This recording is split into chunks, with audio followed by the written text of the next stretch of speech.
Hello everyone আপোনালোক সকলোকে মোৰ চেনেললৈ স্বাগতম জনাইছো।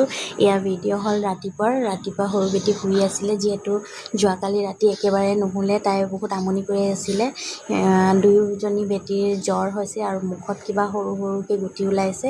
সেয়াই পুৰা ৰাতি নুশুলে, ৰাতিপুৱা ভাগত অলপ শুলে।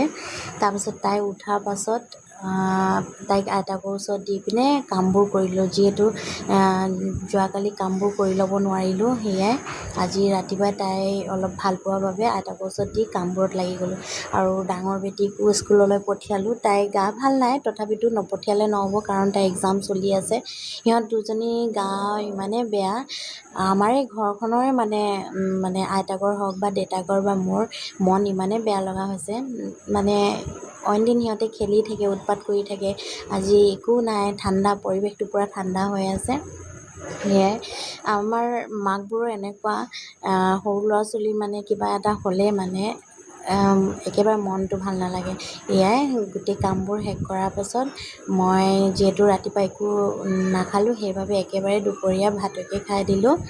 আৰু লগতে সৰু বেটি ইভাক লৈ বহিলোঁ, যাতে তাই অলপ খাই বাট খাব নোৱাৰে।